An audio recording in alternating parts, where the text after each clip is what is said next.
Hello everyone, स्वागत है आप सभी प्यारे दोस्तों का शानदार क्लास द पंचामृत क्लास में। जी हाँ, इस क्लास में आप सभी प्यारे दोस्तों के लिए मैं एक छोटा सा टॉपिक, मतलब टॉपिक तो बड़ा होगा लेकिन छोटा सा करके एकदम कंसाइज करके संक्षिप्त रूप में बताने वाला हूं, ट्रिक के साथ में। और साथ ही साथ में कहीं ना कहीं आपके एग्जाम, चाहे वो कोई भी एग्जाम हो, बिहार एसएससी सीजीएल हो, बिहार एसएससी 10+2 हो, बिहार का चाहे पुलिस दरोगा हो, चाहे कांस्टेबल हो, चाहे फायरमैन हो, या मद निषेध सिपाही का एग्जाम हो, या साथ ही साथ बीपीएससी के एग्जाम हो, बिहार एसएससी सीजीएल हो, एसएससी सीएचएसएल हो, एसएससी सीपीओ हो, एमटीएस हो, जो भी एग्जाम आप देंगे उन सभी एग्जामों के लिए बहुत ही महत्वपूर्ण रहने वाला है। आइए चल आज के सेशन की शुरुआत करते हैं और चीजों को समझने का प्रयास करते हैं। बहुत बहुत स्वागत है आप सभी प्यारे दोस्तों का। वेलकम टू बिहार एग्जाम्स वाला, आप सभी का स्वागत और अभिनंदन है। कौन कौन से कवर होंगे एग्जाम आप सभी देख पाएंगे यहाँ पर। एसएससी के सारे एग्जाम आपके कवर हो जाएंगे मेरे दोस्त यहाँ पर, ठीक है, चाहे वो सीजीएल हो, सीएचएसएल हो, सीपीओ हो, जीडी हो, एमटीएस हो। बिहार एसएससी सीजीएल सीएचएसएल दोनों कवर हो जाएंगे। बिहार पुलिस दरोगा और सिपाही दोनों कवर हो जाएगा। बिहार की शिक्षक भर्ती और बीपीएससी संबंधित भी एग्जाम भी यहाँ पर कवर होने वाले हैं।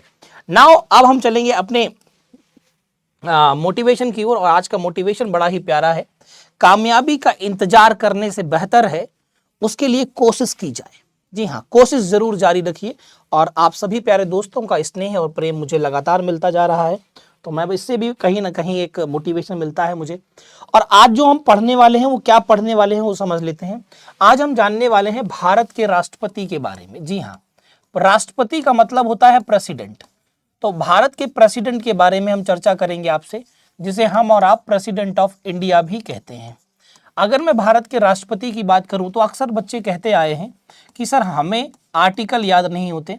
तो भारत के राष्ट्रपति को आर्टिकल 52 से लेकर के 61 में बताया गया है, और इसे हम बहुत ही एक छोटी सी आसान सी ट्रिक के साथ में समझेंगे।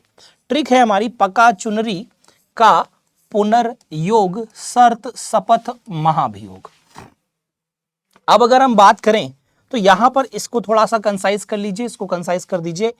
और यहां पर पा का मतलब है आर्टिकल नंबर 52। आप समझदार हैं अगर थोड़े भी, तो का नंबर क्या होगा, 53 आर्टिकल हो जाएगा। अगर मैं चू की बात करूं तो आर्टिकल कौन सा हो जाएगा, 54 हो जाएगा। वहीं अगर नरी की बात की जाए तो आर्टिकल नंबर 55 हो जाएगा। इस का की बात करूं तो आर्टिकल नंबर 56 हो जाएगा। नंबरिंग आप स्वयं भी कर सकते हैं, यहां से देख पा रहे हैं। पुनर की अगर मैं बात करूं आर्टिकल नंबर 57 हो जाएगा। योग की अगर मैं बात करता हूं तो आर्टिकल नंबर 58 हो जाएगा। शर्त की अगर मैं बात करूं तो आर्टिकल नंबर आपका 59 हो जाएगा। और मेरे दोस्त शपथ की बात करें तो आर्टिकल नंबर 60 हो जाएगा।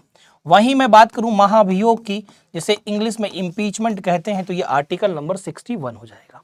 देखो, भारत के राष्ट्रपति को याद करने की एक आसान सी ट्रिक मिल गई।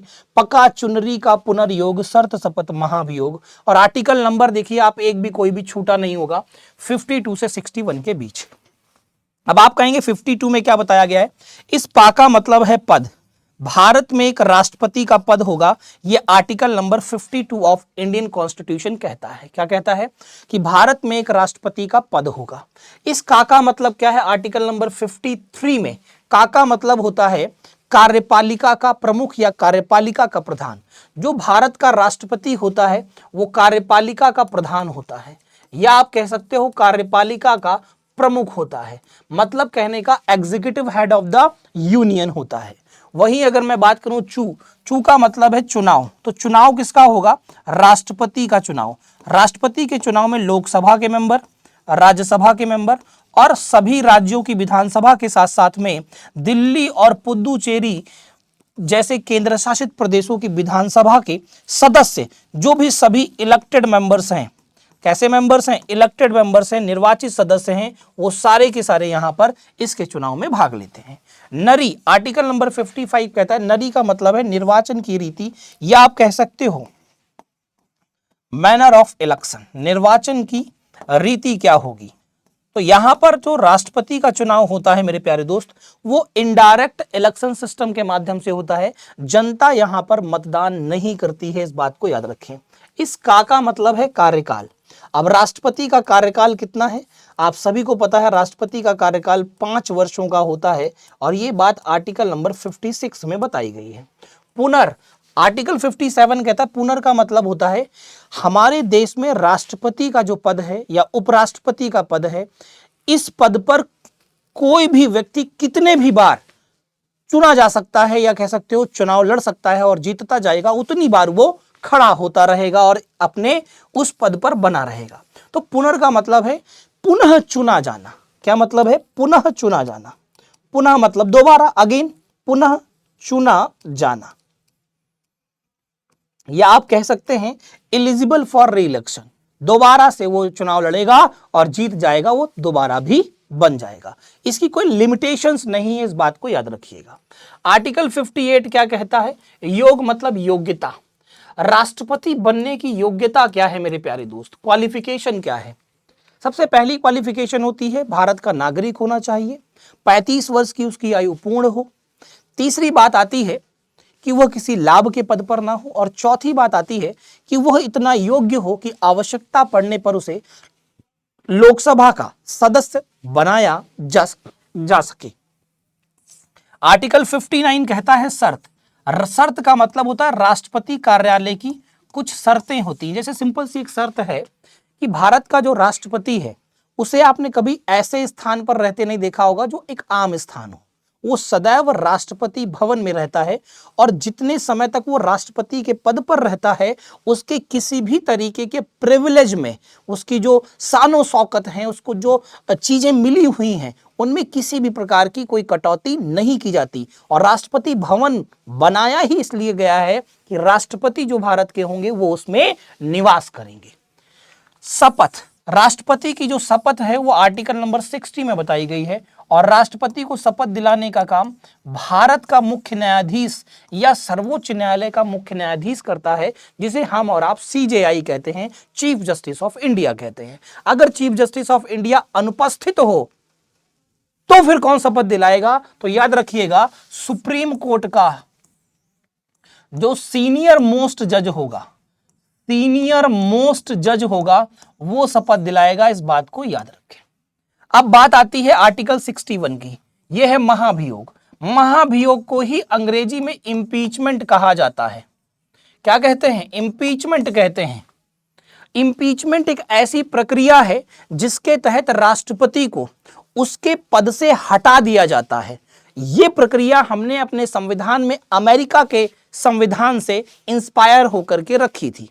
तो भारत में जो महाभियोग की प्रक्रिया है, ये चलाने के लिए संसद का कोई भी सदन, चाहे वो लोकसभा हो या फिर वो राज्यसभा हो, दोनों में से कोई भी महाभियोग की प्रक्रिया को चला सकते हैं। तो इंपीचमेंट का मतलब क्या है? राष्ट्रपति को उसके पद से हटाने की जो प्रक्रिया है उसी को इंपीचमेंट इंग्लिश में कहते हैं, और हिंदी में मेरे दोस्त महाभियोग कहा जाता है। जब भी यह प्रक्रिया आएगी तो या तो लोकसभा लाएंगे या तो राज्यसभा, जो भी हाउस लाएगा वो 2/3 बहुमत से उसे पास करेगा, और फिर दूसरे हाउस में भी 2/3 बहुमत से पास होगा।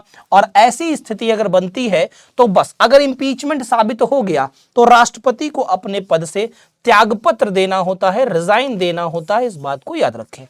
भारत में आज तक किसी भी राष्ट्रपति को इंपीचमेंट के माध्यम से हटाया नहीं गया है। लेकिन एक बात ध्यान रखिएगा, भारत में एक ऐसे राष्ट्रपति हुए हैं जो कि निर्विरोध चुने गए थे, उन्हीं के विरोध में या उनके कह सकते हो विरुद्ध इंपीचमेंट की प्रक्रिया शुरू हुई थी, लेकिन वो प्रक्रिया पास नहीं हो पाई थी, इसलिए उन्हें हटाया नहीं जा सका था। और उनका नाम है नीलम संजीव रेड्डी। क्या नाम है? नीलम संजीव रेड्डी। इस बात को जरूर याद रखें। अब आप सभी मुझे एक बात बताएंगे कि जो इंपीचमेंट है उसमें मुख्य रूप से अगर मान लीजिए किसी स्थिति में ऐसा बनता है, क्योंकि एक ऐसी प्रक्रिया है ये कि किसी भी स्तर पर रोकी जा सकती है। मान लीजिए क्यों, किस कारण से राष्ट्रपति को हटा रहे हैं, वो कारण क्या है, उस कारण का आप कमेंट बॉक्स में मुझे आंसर देंगे। ठीक है मेरे साथियों, ये था एक छोटा सा सेशन जो हमने राष्ट्रपति के ऊपर किया। अधिक जानकारी के लिए आप सभी प्यारे दोस्त मेरी सुबह क्लास कर सकते हैं 10 बजे, जो संविधान स्पेशल की है। YouTube पर बिल्कुल फ्री है, संविधान स्पेशल बिल्कुल फ्री है। और शाम 4 बजे संपूर्ण GK GS, एक नज़र सब कवर में आप सभी का स्वागत रहेगा। मैं आपका इंतजार करूंगा। आपके अपने प्यारे राघवेंद्र सर आपका इंतजार करेंगे। आइए, पढ़िए और आनंद लीजिए। ठीक है, तो जितने प्यारे दोस्त हैं, ये अंतिम लाइन है, अपने जीवन में इसे जरूर बसाएं और ये दोनों टाइमिंग्स याद रखें। बाकी की मुलाकात नेक्स्ट सेशन में होगी। तब तक के लिए आप सभी को बहुत बहुत धन्यवाद। सभी को राम राम, राधे राधे, जय हिंद।